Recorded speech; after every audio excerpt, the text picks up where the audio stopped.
University of Cebu, Lapu-Lapu, and Mandaue. Do you have any idea about Presidential Decree? So, let me discuss you about Presidential Decree number 857. Tanggapan ng Pangulo ng Pilipinas, Office of the President by the Philippine Malacanang, Manila, Presidential Decree number 857 as amended, providing for the reorganization of port administration and operation functions in the Philippines, revising Presidential Decree number 505 dated July 11, 1974, creating the Philippine Ports Authority by substitution and for other purposes. Presidential Decree number 857, revising Presidential Decree number 505 of the Philippine Port to make it stronger and has power to improve its authorization, as amended by the time of Ferdinand E. Marcos. Article 1.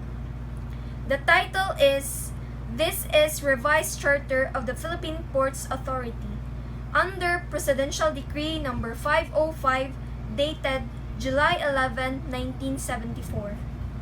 Article 2. Declaration of Policy.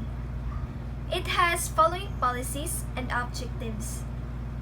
The Philippines has its right to collect dues or rate, internationally or local, and that dues or rate that are being collected should be used in any expenses inside the pier if it is necessary, most especially the facilities. Article 3. Definitions. This article is to whom shall govern or in charge each responsibilities including this article is to whom shall govern or in charge each responsibilities including board directors or port districts. So Article 4. Establishment, Constitution, Powers, and Duties. In Article 4, it has 4 sections. The Section 4, the Section 5, and the Section 6. In Section 4 of Article 4, these articles talks about the authorization of ports of the Philippines. In Section 5, port districts. The designated area of ports, including subports within the Philippines. In Section 6, corporate powers and duties. The Philippine Port Authority should coordinate National Economic and Development Authority to develop successful coordination not only for local or within the country, but also the national agencies and other corporate duties of the authority shall follow, including the Board of Directors. Article 5. Organization and Staff. Wherein the management and staff, the general powers and duties of the General Manager and the Assistant General Manager, and the National Port Advisory Council are being to administer and at the same time to who shall be in charge. Article 6. Capital, Finance, and Accounts.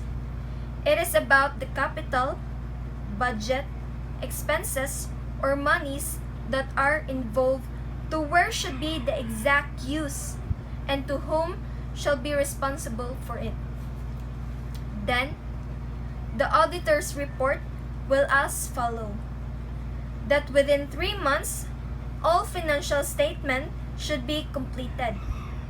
After that, the board shall submit annual report to the President of the Philippines together with auditor's report.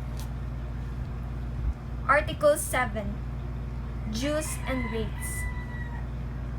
Dues and rates shall upon recommendation of the President of the Philippines and has the authority to increase and decrease. This decree operation are now provided under parts of 1, 2, 3, and 6 of Title 7 of Book 2 of Tariff and Customs Code, and may the Board suggest to the President to adjust dues and rates, and only the Board can recommend to the President. Article 8.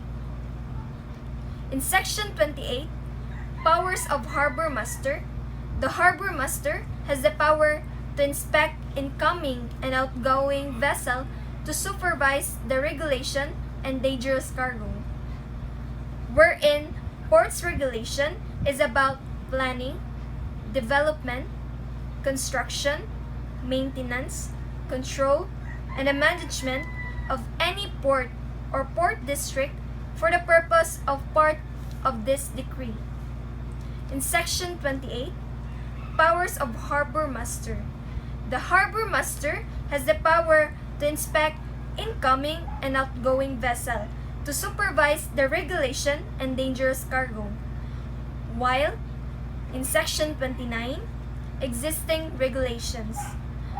All sections from 26, 27, and 28 are all under in this section of existing regulations.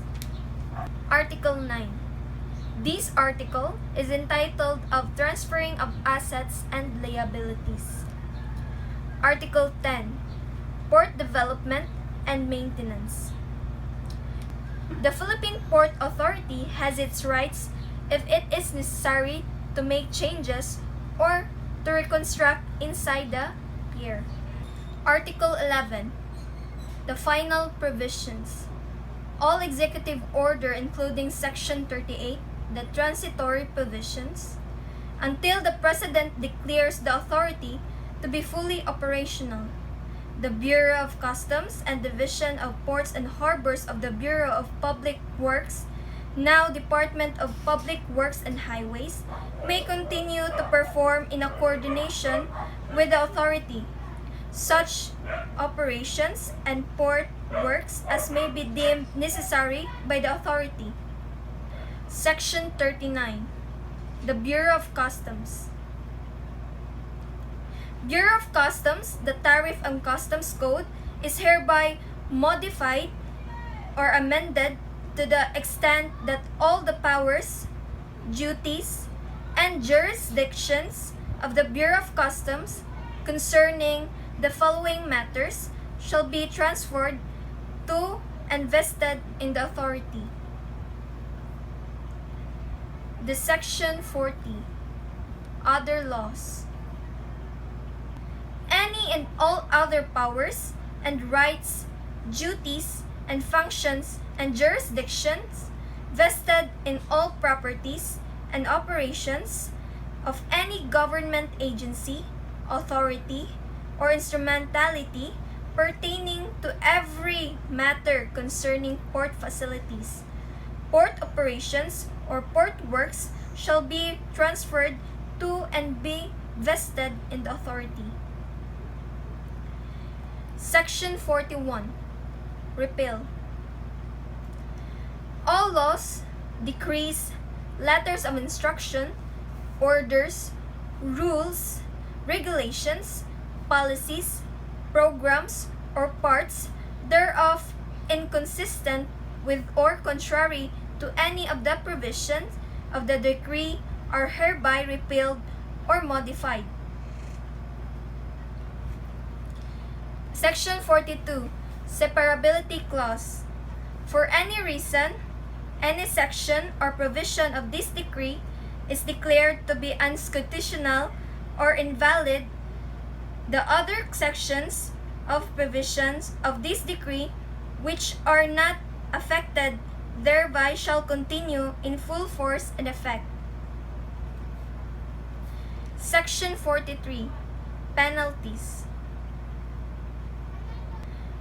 Any person who violates any of the provisions of this decree or any of the rules and regulations issued or promulgated by the authority shall be punished by imprisonment for not less than 1 day but not more than 6 years, and pay a fine of not less than 200 pesos, but not more than 100,000 pesos.